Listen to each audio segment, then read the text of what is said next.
अस्सलाम वालेकुम। मैं आपकी और सरवत फ़ारूक और आप देख रहे हैं मेरे कुज़ीन। ये मज़ेदार सी कुरकुरी भिंडी आपके लिए लेकर आई हूँ। मैंने सबसे पहले भिंडियों को धो के अच्छी तरह से रख दिया था, सुखाया उसको। फिर मैंने यूँ इस तरह से ऊपर का टॉप उसकी काटी और फिर नीचे से उसकी टेल भी काट दी और उसके बाद मैंने पतली पतली सी है ना इसकी भिंडियों के ना मैंने काटा है, बीच में से चार चार काट दे और बीच में से चाहे तो आप बीज भी निकाल दें, नहीं भी निकलेंगे तो वो तो हम मसाला लगाएंगे तो वो उससे भी निकल जाएंगी। सारे बीज मोटे मोटे जो होते हैं वो मुंह में बुरे लगते हैं, तो इस वजह से मैंने थोड़े थोड़े इसके अंदर से निकालती चली गई साथ साथ। तो बस अब हम है ना इसको सारी भिंडियों को इसी तरह से काट लेंगे तो हमारी ये भिंडियाँ तैयार हो गई हैं। तो अब हम इसके अंदर मसाला डालेंगे।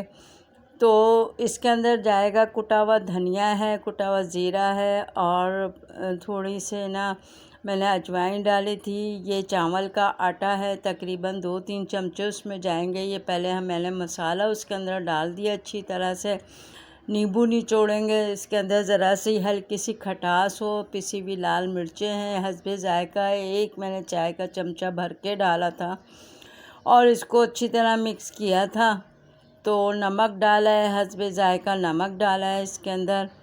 तो इसको अच्छी तरह से हमने मिक्स करना है ताकि ये सारा मसाला इसके अंदर चला जाए। पिसी हुई काली मिर्चें आधा चाय का चमचा। तो सारा मसाला हम इसी तरह से डालेंगे। थोड़ा नींबू, एक नींबू डालें चाहे आप आधा नींबू डालें। मैंने पूरा एक नींबू लिया था कि तकरीबन 1 पाव के करीब ये भिंडियाँ थीं, तो हमने काटी तो अच्छी खासी हो गई थी, बाउल भर गया था ये। तो इसमें नींबू निचोड़ने के बाद हम इसको कांटे से मिक्स करें या हाथ से मिक्स कर लें, जिस तरह आप चाहें इसको मिक्स करें ताकि ना सारी भिंडियों के अंदर ये सब मसाला इसके अंदर लग जाए। तो थोड़ी सी अजवाइन इसमें डालते हैं कि ना ताकि गैस ना बनाए। भिंडी भी गैस बनाती है और अरवी भी। तो इसमें मैंने थोड़ा सा चाट मसाला डाला है जो मैंने घर में बनाया था, आधा चाय का चमचा, वो भी इसके अंदर डाल के मिक्स कर लिया। अब चावल का आटा मैंने इसके अंदर डाल दिया है और इसको भी अच्छी तरह मिक्स कर लेंगे। तकरीबन 3-4 चमचे मैंने इसके अंदर भर के चावल का आटा डाल दिया और इसको मिक्स करेंगे। इसमें बेसन डालेंगे, चाहें तो आप मैदा भी डाल सकते हैं इसके अंदर। मैंने बेसन डाला था और हल्का सा पानी का छींटा लगा के इसको मिक्स कर लिया था।